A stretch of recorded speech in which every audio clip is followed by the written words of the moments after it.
All right, I'm starting the show, yeah. All right, I gotta go, bye. Welcome to the Busy Guy Show. My name is Vince LoCascio, and I'm a busy guy. I have two really busy guys here today. Dobie Maxwell, better known as Mr. Lucky, and he's a stand-up comedian since 1995, one of the top touring 1985. So what did I say, 85? 95, 85, long time ago, man. You've been too busy. I am. Top touring comedians of North America and teaches stand-up comedy at Zanies Comedy Club. We also have Bill Gorgo. This is a busy guy. Comedian, writer, actor, storyteller, and high school teacher. Also teaches stand-up comedy at Zanies Comedy Club. Welcome, guys. Thanks for having us. Nice to have you Pleasure. here. Goes right in the resume, right to the top. Beautiful, busy guy. And TV appearing person. Maybe Tonight Show's next. Right after Cops. Let me cut kind of to the chase and ask you respectfully. Why are you guys authorized to teach comedy? Because we've done it. The best carpenter to learn from has got the least amount of fingers. He has sawed them off. He has made every bad mistake that there is to make, and we're that way too, on stage and off. And Bill, we're good cop, bad cop. Bill is a nice man. He is a teacher by trade. I'm a maniac. It's like it's yin and yang, and we just really have found that we both love comedy. We'd be doing it whether or not we'd teach it to students, so we hang out. We're lifers. That's what we do. I think we're also comedy junkies, so we've been very conscious of what we were doing while we were doing it. I started analyzing what was going on before I started doing comedy. I was watching comedy, listening to comedy, taking comedy apart in my mind. And I know Dobie's the same way. That's why we talk comedy when we've got 5 minutes to share. We're talking comedy. Which is kind of what I want to accomplish here today. I mean, obviously comedy is funny, but as you mentioned in some things that you wrote, it is a business. Sure. And the classes take place at Zanies, which is pretty much what the mecca of comedy. When people come to you and they say, you know, I'm a class clown, I know a few good bar jokes, does that make them a comedian? And they come to you and they say, you know, I can do that. What do you tell them? If they tell me that they're the class clown, I tell them to give up any hope of being a stand-up comedian, because class clowns really make better insurance salesmen, car salesmen. If you were the class clown when you were in school, it meant that you wanted the attention and you knew how to deal with the attention. Stand-up comedy doesn't come from that place. Most stand-up comedy comes from a place where you've observed your fellow man and made some judgments about them and that you're now willing to share, as long as people don't stare at you too much. A lot of comedians are very shy people. Do I watch a Bears game and say, you know what? That guy was open. I could have caught that pass. They're not 300-pound guys wanting to take your face off. And stand-up comedy is, we've done it, we've been on stage. It's a whole lot different being up there on stage in front of strangers than it is in your living room with your friends. And who typically takes this course? People that, I mean, are there other people besides people that want to be stand-up comedians that take the course for other reasons? Huge range of motivation. Some salesmen who want to be more comfortable with humor, using humor in their work. A lot of people who have to give presentations for their job and want to be able to feel relaxed telling a joke. Some people take it just because they love comedy and they want to find out what it's like on the other side of the lights. Lately, it's been a very popular gift, birthday gift, Christmas gift. Really? Yep. People give their significant other because their significant other has always kind of had a secret desire to be a comedian. Comedy's a lot more legitimate in the last 25, 30 years than we've been doing it. It used to be, you're what? A comedian? It's like a circus freak. Now, it's like, it's very much, kids grow up, they see Comedy Central. There was no Comedy Central when we started. It's a more legitimate thing now in a pursuit, and it looks easy, like anything else, like being a rock star, like being an athlete. Oh, just be a comedian.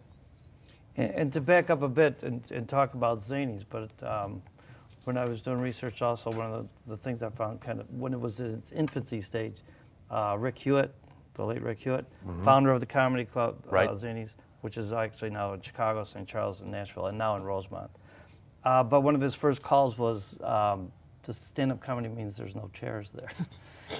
So tell me what you can about Zanies and why it is such a mecca for comedians. Like anything else, right place at the right time. Comedy Club came, and Rick, rest his soul, Rick passed away recently, and he was an entrepreneur and a business person. And he ran clubs, nightclubs, other businesses, and stand-up comedy. He thought, boy, this would be something I'd like to try, and it kind of caught on. He was in 1978 when the comedy boom really kind of hit in the Midwest, other than the coast, in the early 80s. So he took him a couple of years to get going, and then he was right down the street from Second City, and Second City was huge since probably 1960, maybe late 50s, early 60s, and there was a full house, and they would say, well, there's no seats here, go down to Zanies. Go to Zanies and see if it's stand-up comedy, but go see it. And Zanies kind of came along, right place at the right time, in any kind of show business, that's huge. And most of the bigger names perform there. I mean, I don't know one that hasn't. Really? Seriously. Maxwell, Jay Leno, Maxwell, Gorgo, Maxwell. No, I'm Gorgo. talking the big names. Eddie Murphy was there. Sam Kinison taped one of his albums there. Who else? Richard Lewis, Jerry Seinfeld. It's huge. When somebody walks away from this course, what can they expect to take with them? I mean, they're not like a certified comedian. Nobody is. It's like diesel but truck probably driving should think people school. are, but- We get a badge. They go any kind of, there's a joke. Excuse me, I'm a certified comedian. Two guys walk into a bar. Hello. Parking receipts. They've Parking got receipts. parking Good. receipts. Yes. They got 5 minutes that they can, if they want to continue and try open mics to get some more experience, they should be able to do a 5-minute routine. They shouldn't have asked every question that they currently can imagine about comedy and had it answered. If they pursue it in 6 months, they'll have a whole new batch of questions. That's round 2. Mm-hmm. When they finish the beginner's class, we always recommend don't take another class for 6 months. Go out and find out more what the rest of the questions are, because you'll find them out on stage trying to perfect your 5-minute routine in front of an audience of strangers. Has anyone, I mean, I don't know if you want to mention names, but has anyone gone on to become a full-time comedian? Hmm? Yeah. Several. I estimated Bill, we joined forces in the last few years. I've been teaching him full-time since 1995. I estimate maybe 2,500 have taken the class. Wow. I'm thinking maybe 5 are trying to do it full-time. And we don't lie to anybody. We're not saying it's going to be a training school and you're going to get a 6-picture deal. Nothing like that. Some people have it. We can help them. I'd put it closer to 20. Really? Yeah. Full-time? Yeah. Okay. I'm an optimist. He's a pessimist. I You guys told are a you. mud wrestler I or can't what? count. That's the thing. That's the other problem. Sawed my fingers off. I told you. I'm the carpenter. I know this is somewhat of a favorite question that you get asked and a least favorite question. Okay. But when people come to you and they say, can you make me funny? No. No, absolutely No. not. First thing we tell them in the first 2 minutes. No. My grandpa used to say, you can't polish a turd. Just the way it works. What was Some that? people are tone deaf, some people are colorblind, some people are just not funny. I like to think that most people have the potential for funny, but it's in them. And what we can help them do is find it, polish it. If it's just a little bit of funny, no matter how much you polish it, like you said, it's just still a little bit. You have kids? I do. Okay. Do you love your kids? Your kids could grow up to be the best artists in the world. Their artwork in age 5, 6, and 7 stinks. Sorry, it just does. But you put it up on the fridge and say, I love you because you're my kid, and you hug them and you kiss them. That's basically what we're doing. Your jokes are going to stink at first. Yeah. We're going to point you in the right direction. Everybody can learn to play baseball. I can't make anybody an athlete. But I I can mean, teach 'em you're not going to baseball. kick somebody out of the course and say, hey, you're not funny. They're going to go through the course. Because I don't know that their motivation is to be funny enough 20 years from now to be making a living from comedy. That kind of funny, I have no control over. Yeah. Nobody does. And in case my girls are watching, yes, your artwork is wonderful. I love it. I know something that may come, be a question that people might ask you when they start, or you're just going to cover it as part of the course. But stage fright, That's one of the top 3 questions. they do ask you. that. Every class, usually the first class with the beginners, 3 questions. How do I handle stage fright? What do I do about hecklers? And when should I get a manager? That's my favorite. So right true. now, if at all possible, while the getting is good, because everybody wants 5% of nothing. Stage fright's a difficult thing because no one really knows if they've got stage fright until they're on stage. A lot of people have what I call pre-stage fright.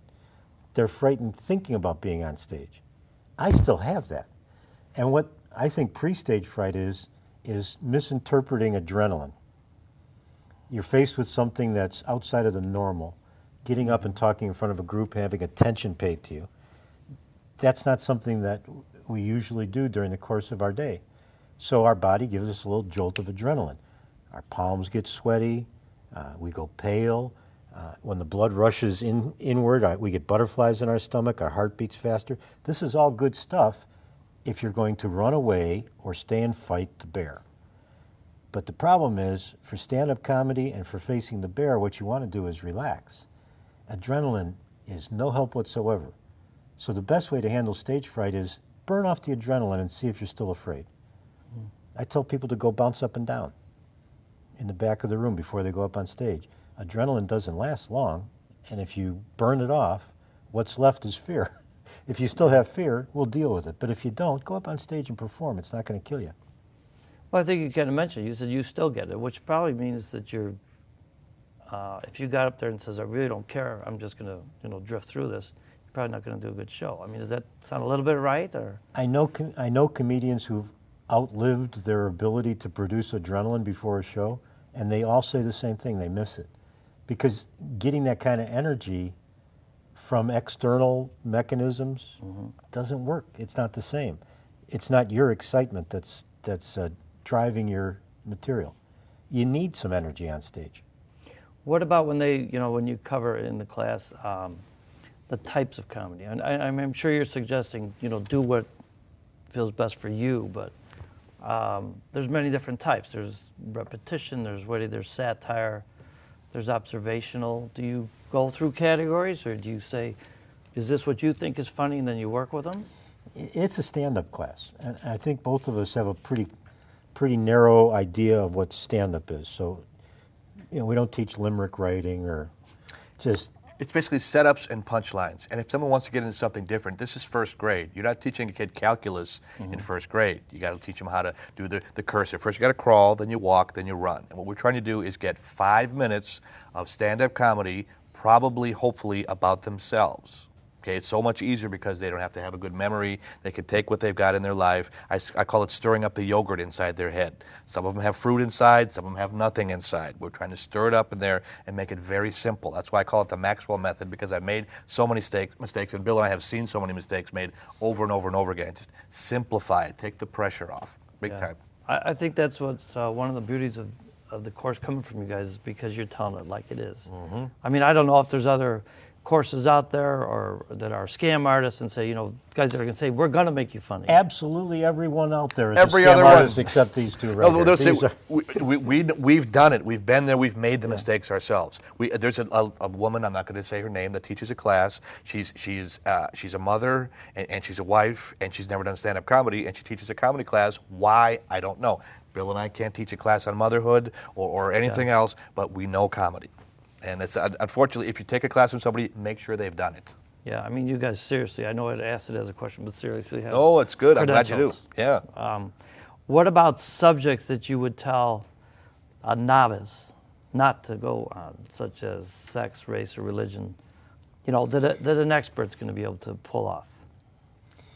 That's a tricky question, because a lot of comedy is finding that raw nerve in the audience and playing with it. That's one of the social functions of comedy, is to get people to release their tension. Well, if you're not talking about stuff that they're tense about, they're not releasing any tension except the same way you would if you tickled them. It's not connected to a problem that they're having. So you want to go toward the problem, but if you go too far over the line, you're not going to do yourself or them any good. That's advanced comedy. That's comedy 107, not 101. So we advise them to start simple with the problems in their life, the stuff that bothers them, and to keep it clean enough for television, clean enough for their mom. No headliner ever wants to follow a dirty opening act. Clean leads to green. It's a good way to go up. I always tell people, if you're going to try to work dirty or blue or try to get into things that are controversial, like you said, sex and religion and politics and those kind of things, it's like running through a minefield with big blue clown shoes on. It gives you a better chance to step on a bomb and blow your leg off. It's a beautiful picture, right up until the leg blows off. The leg blows off, and that's exactly what you don't want to do. And look at it this way. You're on stage, you're introducing yourself to a room full of people. It's like being at a party. Hey, what's your name? Vince. How you doing, Vince? What you do? Where are you from? What do you do? You got kids? Oh, you're Italian. I like Italians. Something real Ever had an abortion? Yeah. Yeah, at You that walk point, in and hi, my uncle gonna touched me when I fall. was 6. That's not what you want to lead with. Just let them like you first. Just open it up a little bit. Back off, and no pressure. If you're a beginner, you want to learn how to do 5 minutes. I always tell them to think of it as the first 5 minutes in a 45-minute act. Same thing. You're introducing yourself. If and when you're ready to do 45 minutes, minutes 35 to 40, see where you can go with the audience. You've known them for a half hour. They've known you. Maybe they'll go into that minefield with you. But why do it in the first 5? It's ridiculous. Shooting yourself in the foot. Well, speaking of that, thanks to editing, but what were the? It was George Carlin what came out. It was interesting that you said he didn't swear. What he did was talk. Eventually he did. I know, but he talked about the 7 words. Do you guys remember what those 7 are? Or? I learned them when I was 10 years old, and I said them in school, and I got sent home one day, and I never forgot Do it. you remember what they are? Yes. What are You they? going to hit the button? Yeah, it's right over here. I hit the button right there.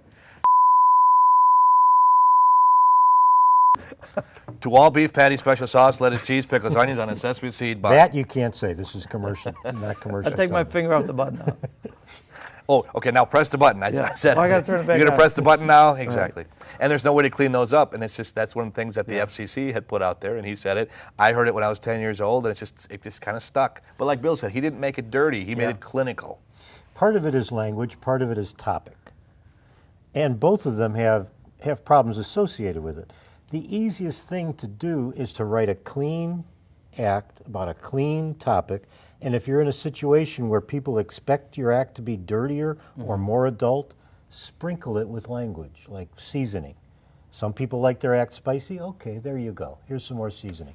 That's easy. We live in Chicago. We do that as a matter of child rearing sometimes, much less comedy. But to have an act that you are depending on the dirty words or you're depending on the controversial topic is dangerous, especially for a beginner. It's too much to handle all at once. Well, we talked about it earlier. You should have. It'd be nice to have a show that you could do 5 minutes in front of a senior citizens group, and same 5 minutes in front of a group of bikers or something. That takes a long time to get to that point. But I call it the high five. You go up there. I was on the Craig Ferguson show. I'm not bragging. It took 20 years to get 5 minutes on national TV. You got to be squeaky clean. It's all the things that we're talking about. The same things that we're telling people that are starting out are the same things I had to do to get on national television. It's an order of progression. Do that first, then worry about the bikers and go. There are dirty comics that make a good living, and Bill and I find them hilariously funny. Don't start there. Can't do it. It's not fair. It's not fair to put that pressure on yourself.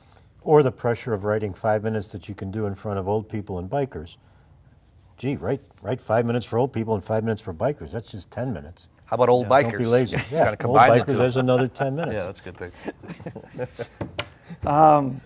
You got a rim shot from the host. The host. This guy's Very big. nice. And the busy guy. That's I good. gotta do that too, like that. Just to go through some of the things that we know as comedy, and I don't know if they come up if people ask you to do them or if they can make it or if they suggest part of their act, but things like props, musical acts, ventriloquists. We're talking That's what I'm asking. That's why we're having this first show. level comedy. Okay. I don't know anything about music. I don't know how to do ventriloquism. I don't know how to do magic. If you come to me with those skills, I'm still going to say, here's how you write a joke. Here's how you put those jokes together into a bit. Here's how you put those bits together into an act. Now, if you want to share that with your dummy, you go right ahead. If you want the punchline to your joke to involve a brick with a wig on it, I don't care. But you need to know how a joke is structured. You need to know how to maximize the amount of funny in a bit by taking out as much unfunny as possible. Structure doesn't change when it comes to joke writing over the entire range of comedy. Clown jokes and humorous jokes have the same structure. Look at if you owned a restaurant. I mean, there's Italian restaurants, Mexican restaurants, any kind of restaurants. Basically, there's some of the same ingredients, but the basic things are things that are edible. Does that make sense? And the health code Strychnine stays and the lye same. are not in any of those. We're taking that out. So yeah, if someone wants to be a prop act, we don't encourage it. It's hard enough to learn stand-up. It's like being an athlete. Learn how to do the regular pass before you do the behind-the-back fancy pass. Everybody wants to do the fancy one. Got to learn the fundamentals first. So you're teaching the ABCs. Very much first grade, start, beginner, yes. And just But because not I had the it, Fs. actually, Yes. we should back up and have you do the and when he was saying the words instead of I the could do bubble. that, sure. Just another couple things I was asked about comedy teams. Those are things of the Very past. rare. Why would you rare. think that is? And again, I didn't think of this, and see if you come up with it. Greed. Good call. Good call. Yeah, it's a little advanced. Seriously, split the money. It's hard enough to make a living with one. Yeah. With two, unless, let's say the Smothers Brothers were brothers, or if it's a husband and wife team, it's hard enough. Would you work with your wife? It's hard enough to live with her, to work with her. So brothers or what? But a county team makes half the money, and that's hard to start. I have another theory too. I think that's really valid. That's the business end. I think the show end of it is, since stand-up, which we were talking about before the show, really started with Lenny Bruce. And stand-up is about the person that's delivering the act. It's their life, their opinions, their political positions, their suffering. That's hard to get two people to share. Plus, one had to be the straight man, right? One was pretty much not So telling whose life are you jokes. going to talk about? And that's true. And back in the day, the straight guys got paid more. It was 60-40 straight guys back in vaudeville. Is that right? Yeah. It's harder to be a good straight man. Speaking about, well, another question I had before we move on is what about, and I'm just asking this objectively, but do you think the women have a harder time getting into comedy? I mean, is it more of a men's business because of the percentage, or Lots of theories am about I making that. sense on this question? Oh, yeah. Perfect. Absolutely, Lots yes. of theories about it. My personal opinion is that it has nothing to do with women. It has nothing to do with women comedians. It has everything to do with audiences. Most comedians will tell you that in a normal audience of couples, women control the laughter. And women are harder on other women on stage than they are with men on stage, especially when they're with a guy. If a guy thinks a joke's funny and his woman doesn't, he will stop laughing, or she'll start kicking him. If she thinks it's funny and he doesn't, he'll laugh anyhow, just to get on her good side. And I've seen that over and over again. If a woman decides that the woman on stage is a threat, or too aggressive, or whatever, Or attractive. or attractive, Yeah. however women judge other women. I don't know. I'm not a woman. Remember, this is objective. Objectively, And if I've people seen send it cards happen. and letters, somebody send a letter to the show, and for anything, I don't care. Who gets letters for anything anymore? How about an email? Cards. Cards? That's kind of But nice. Hallmark. but what I think I understand what you're saying, and I hope the people at home do. But The test would be, and I firmly believe that if comedians only performed for all men or all women audiences, I think women comedians and men comedians would have equal success. It's when we have couples in front of us that men have the advantage. And that's a social thing. It's not a comedy thing. And plus, there's a brutality off stage too. And the women, I'm not saying they can't handle brutality. It's a different kind of brutality, and a lot of women just don't want to put themselves through that. The road and being by themselves and the travel, and it's very oh, hard. you mean the job itself? Job itself is brutal. Working in bars, predominantly run by men, has its own set of issues that I take that for what it's worth. What about move on to, and I believe you do cover it in the class as hecklers. I mean, and we talked about earlier, Michael Richards, I know he's sorry for whatever he did, but You should be. The best way, I tell this to every class, they look at me like I'm from outer space. The best way to deal with hecklers is to not get them. And the best way to not get them is be funny. Because the only heckle that a comedian really can't deal with is the guy who stands up and says, "You're not funny." If you're not funny, there's no response. If you are funny, the audience will take care of it. so you must have some backup lines, or you're just reading the situation at the moment of what the guy said or girl said to you. Every comedian's different. I love hecklers. I say the good comedians that you've ever seen on TV are dented cans. We didn't get enough love at home. If my dad would have thrown the ball around, I wouldn't be standing on a stage in a strip mall in Toledo trying to get strangers to like me on a Thursday night. That's the way it works, next to a pool table. I have the angst and the anger of books 10 that? people. Everybody, that's exactly right. Who booked that? And I love to fling them because it's like the cat. The cat can play around with the mouse and watch it wiggle and squirm and bleed, and knows it gets the claws, it can rip it out. And I've always loved to destroy hecklers because it wasn't that drunken heckler. That was my father. That was the pain in my childhood. It's like the heckler would throw a spitball at me, and I would have a howitzer coming back at him, and probably it's like, hey, okay, 12 lines is enough. You're leaving the guy, it's a verbal sledgehammer to the base of the skull. So everybody handles it different. I enjoy it, but I know a lot of people are deathly afraid of it. The best thing I ever heard regarding hecklers, Mike Greenfield, is it Greenleaf? Used to wear cowboy boots. Anyway, comic on stage. at the Improv, starting to get heckled. And he takes the microphone. He says, "Look, I could deal with you, but here's the point. I've got a microphone, you don't. Guy with a microphone, guy on the bus. Guy with a microphone, guy on the bus. When I got the microphone, there's no contest. You're the guy on the bus. I'm the guy on stage with the microphone. Give it up." In a nutshell, it comes down to people paid to come and see the comedian, not that But person, the right? hecklers, again, let's think about why are they doing it. They're frustrated comedians. They didn't get the love. Is it their dented cans? Or they're drunk. Drunk, stupid. Most people who shout stuff out are trying to help, literally trying to help, because they're listening and they want to get in the show. And I enjoy that. That doesn't bother me. Yeah. Well, there's a ton more I wanted to ask you about, but we're kind of running short out of time here. But just go back, tell us a little bit more about the class. There's levels 1 and 2 and advanced. And it's Yeah, we 1 and 2, level 3, when you're ready for it, come back. 1 and 2 is going to be busy enough. That'll keep you busy. And we both picked up one-on-one students who need advanced work, but there's not an advanced class coming up immediately. We'll mentor you. We'll take you under our wing. right. And they take place at Zanies downtown in Chicago? Yeah, they want to teach them. We've taught some out in Pheasant Run in the new club in Rosemont. We'll do it there too. Eventually. really? Eventually we will, yes. Currently, the beginners classes are on Sunday afternoon, usually after the Bears game. Just saying. Just playing it that way. Oh, yeah. And another note, you had some talk about whether the pros and cons of posting things that you've done on YouTube.